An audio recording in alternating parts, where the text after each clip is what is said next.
सुनहरा पौधा की कहानी। यदि आप मेरी चैनल में नए हो तो मेरी चैनल को सब्सक्राइब करें, शेयर करें और लाइक करें। धन्यवाद। तेनालीराम हर बार अपने दिमाग का इस्तेमाल करके ऐसा कुछ करते थे कि विजयनगर के महाराज कृष्णदेव दंग रह जाते थे। इस बार उन्होंने एक तरकीब से राजा को अपने फैसले पर दोबारा विचार करने को मजबूर कर दिया। हुआ यूं कि एक बार राजा कृष्णदेव किसी काम के चलते कश्मीर चले गए। वहां उन्हें एक सुनहरे रंग का खिलने वाला फूल दिखा। वो फूल महाराज को इतना पसंद आया कि वो अपने राज्य विजयनगर लौटते समय उसका एक पौधा अपने साथ लेकर आ गए। महल पहुंचते ही उन्होंने माली को बुलाया। माली के आते ही महाराज ने उससे कहा, देखो, इस पौधे को हमारे बगीचे में ऐसी जगह लगाना कि मैं इसे अपने कमरे से रोज देख सकूं। इसमें सुनहरे रंग के फूल खिलेंगे जो मुझे काफी पसंद हैं। इस पौधे का काफी ख्याल रखना। अगर इसे कुछ भी हुआ तो तुम्हें प्राणदंड भी मिल सकता है। माली ने सिर हिलाते हुए राजा से पौधा लिया और उनके कमरे से दिखने वाली जगह में उसे लगा दिया।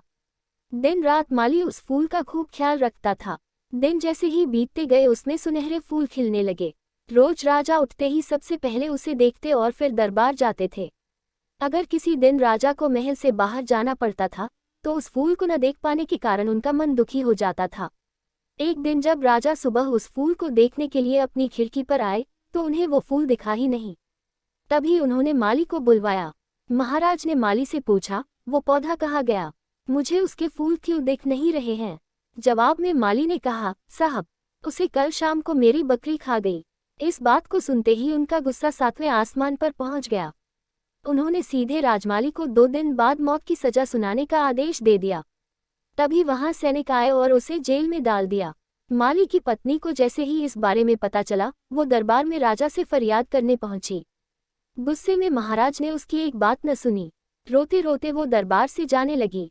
तभी एक व्यक्ति ने उसे तेनालीराम से मिलने की सलाह दी।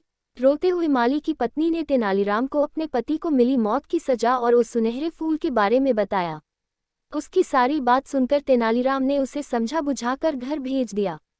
अगले दिन गुस्से में माली की पत्नी उस सुनहरा फूल खाने वाली बकरी को चौराहे में ले जाकर डंडे से पीटने लगती है। ऐसा करते करते बकरी अधमरी हो गई। विजयनगर राज्य में पशुओं के साथ इस तरह का व्यवहार करना मना था। इसे क्रूरता माना जाता था, इसलिए कुछ लोगों ने माली की पत्नी की इस हरकत की शिकायत नगर कोतवाल को कर दी। सारा मामला जानने के बाद नगर कोतवाल के सिपाहियों को पता चला कि यह सब माली को मिले दंड की वजह से वो गुस्से में कर रही है। ये जानते ही सिपाही इस मामले को दरबार में लेकर गए। महाराज कृष्णराज ने पूछा कि तुम एक जानवर के साथ इतना बुरा व्यवहार कैसे कर सकती हो? ऐसी बकरी जिसके कारण मेरा पूरा घर उजड़ने वाला है। मैं विधवा होने वाली हूँ और मेरे बच्चे अनाथ होने वाले हैं। उस बकरी के साथ कैसा व्यवहार करूं महाराज? माली की पत्नी ने जवाब दिया। राजा कृष्णराज ने कहा, तुम्हारी बात का मतलब मैं समझ नहीं पाया। ये बेजुबान जानवर तुम्हारा घर कैसे उजाड़ सकता है? उसने बताया, साहब, ये वही बकरी है जिसने आपके सुनहरे पौधे को खा लिया था। इसकी वजह से आपने मेरे पति को मौत की सजा सुना दी है। गलती तो इस बकरी की थी, लेकिन सजा मेरे पति को मिल रही है। सजा असल में इस बकरी को मिलनी चाहिए, इसलिए मैं इसे डंडे से पीट रही थी। अब महाराज को ये बात समझ आई कि गलती माली की नहीं, बल्कि बकरी की थी। ये समझते ही उन्होंने माली की पत्नी से पूछा कि तुम्हारे पास इतनी बुद्धि कैसे आई कि इस तरह से मेरी गलती के बारे में समझा सको?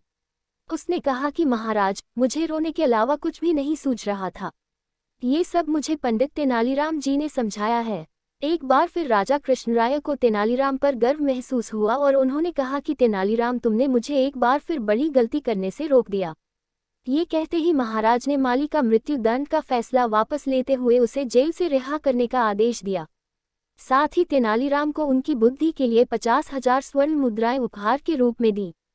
कहानी से सीख, समय से पहले कभी भी हार नहीं माननी चाहिए। कोशिश करने से बड़ी मुसीबत से निपटा जा सकता है।